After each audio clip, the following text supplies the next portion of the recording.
Hello guys, welcome back to Mech studio. Ravindra ജഡേജയെ പറ്റിയൊരു വളരെ ലേറ്റസ്റ്റ് അപ്ഡേറ്റ് ഇപ്പോൾ പുറത്തു വന്നിരിക്കുകയാണ്. വീഡിയോയിലേക്ക് പോകുന്നതിന് മുന്നോടിയായി തന്നെ ലേറ്റസ്റ്റ് ക്രിക്കറ്റ് അപ്ഡേറ്റ്സ് വേഗത്തിൽ അറിയുന്നതിന് വേണ്ടി നിങ്ങൾ ഈ ചാനൽ സബ്സ്ക്രൈബ് ചെയ്തിട്ടില്ലെങ്കിൽ ദയവായി സബ്സ്ക്രൈബ് ചെയ്യുക. അതോടൊപ്പം തന്നെ വീഡിയോ ഇഷ്ടപ്പെട്ടാൽ ലൈക്ക് ചെയ്യുക, ഷെയർ ചെയ്യുക. വരാം, നാളെ ഇന്ത്യ വേഴ്സസ് ഇംഗ്ലണ്ട് ടെസ്റ്റ് പരമ്പരയിൽ രണ്ടാം മത്സരത്തിന് വിശാഖപട്ടണത്ത് കൊടികയറാൻ പോവുകയാണ്. ആദ്യ മത്സരത്തിൽ 28 റൺസിനായിരുന്നു ആതിഥേയരായ ഇന്ത്യയുടെ പരാജയം.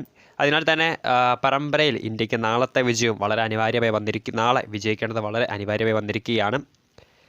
എന്നാൽ ഇന്ത്യൻ നിരയിൽ നാളെ സ്റ്റാർ ഓൾറൗണ്ടർ രവീന്ദ്ര ജഡേജയുടെ സേവനം ലഭ്യമാകില്ല. ഹാംസ്ട്രിങ് ഇഞ്ചുറി മൂലം താരത്തിന് നാളത്തെ ടെസ്റ്റ് നഷ്ടമാകും. എന്നാൽ ഇന്ത്യയേക്കാൾ ഉപരി മുട്ടൻ പണി കിട്ടിയിട്ടിരിക്കുന്നത് തല ധോണിയുടെ ചെന്നൈ സൂപ്പർ കിങ്സിനാണ്. കാരണം നമുക്കറിയാം, മാർച്ച് 22 മുതൽ IPLൻ്റെ പുതിയ സീസണ് കൊടികയറുമെന്നാണ് അൺഒഫീഷ്യലായി വരുന്ന റിപ്പോർട്ടുകൾ. അങ്ങനെയെങ്കിൽ ചെന്നൈ സൂപ്പർ കിങ്സിൻ്റെ വിലപ്പെട്ട താരമായിട്ടുള്ള അവരുടെ ഏറ്റവും മികച്ച സ്റ്റാർ ഓൾറൗണ്ടറായിട്ടുള്ള Ravindra Jadeja India versus England പരമ്പരയിൽ ആദ്യ മത്സരത്തിൽ ഹാംസ്ട്രിങ് ഇഞ്ചുറി മൂലം പരമ്പരയിലെ രണ്ടാം മത്സരത്തിൽ കളിക്കാൻ ഇറങ്ങില്ല. അദ്ദേഹത്തിന് റിക്കവർ ആവാൻ ഏതാണ്ട് കുറേ ആഴ്ചകളോളം റെസ്റ്റ് വേണമെന്നാണ് വിദഗ്ധർ പറയുന്നത്. അങ്ങനെ ഇരുന്നാൽ ശരിക്കും അത് ബാധിക്കുന്നത് ചെന്നൈ സൂപ്പർ കിങ്സിൻ്റെ അടുത്ത സീസണിലെ 6ാം കിരീട നേട്ടങ്ങളെ തന്നെയാണ്. കാരണം അവരുടെ നിരയിലെ ഏറ്റവും മികച്ച സ്റ്റാർ ഓൾറൗണ്ടർ ജഡേജ ഒരുപക്ഷെ IPL 2024 ആദ്യ ഭാഗത്തിലെ കുറച്ചധികം മത്സരങ്ങൾ കളിച്ചേക്കില്ല.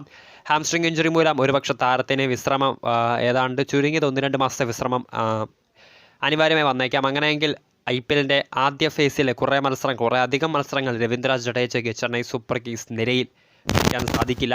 അത് ചെന്നൈയെ സംബന്ധിച്ച് അവരുടെ മുന്നോട്ട് പോക്കിനും അല്ലെങ്കിൽ 6ാം IPL കിരീടം ലക്ഷ്യമിട്ടിരിക്കുന്ന തല ധോണിക്കും വലിയ തിരിച്ചടികൾ തന്നെയായിരിക്കും സമ്മാനിക്കാൻ പോകുന്നത്.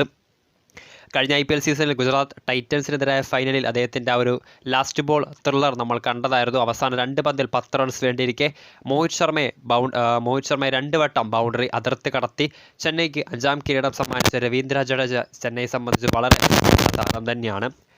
എന്നാൽ ഇംഗ്ലണ്ടിനെതിരായ ആദ്യ ടെസ്റ്റിൽ ഹാംസ്ട്രിങ് ഇഞ്ചുറി ഏറ്റ താരത്തിന് ഒരുപക്ഷെ IPLൻ്റെ ആദ്യ കുറച്ച് മത്സരങ്ങൾ നഷ്ടമായേക്കാം.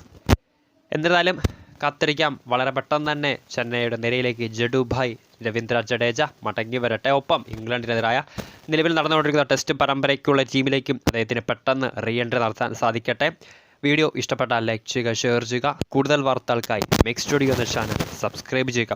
അതോടൊപ്പം തന്നെ ഇത്തവണ ആര് IPL 2024 കിരീടം നേടും എന്ന് നിങ്ങൾക്ക് ജസ്റ്റ് കമൻറ്റ് ബോക്സിൽ ഒന്ന് രേഖപ്പെടുത്താം. ഒപ്പം നിങ്ങളുടെ ഫേവറേറ്റ് IPL ഫ്രാഞ്ചൈസികളുടെ പേരും ഇഷ്ടപ്പെട്ട പ്ലെയേഴ്സിൻ്റെ നെയിമും ജസ്റ്റ് ഒന്ന് കമൻറ്റ് ബോക്സിൽ രേഖപ്പെടുത്തിയാൽ ഇതൊരു ജസ്റ്റ് ഒരു ചലഞ്ചായി നമുക്ക് കണക്ക് കൂട്ടാം. ഒരിക്കൽ കൂടി പറയുകയാണ്, വീഡിയോ ഇഷ്ടപ്പെട്ടാൽ ലൈക്ക് ചെയ്യുക, ഷെയർ ചെയ്യുക. കൂടുതൽ വാർത്തകൾക്കായി ചാനൽ സബ്സ്ക്രൈബ് ചെയ്യുക.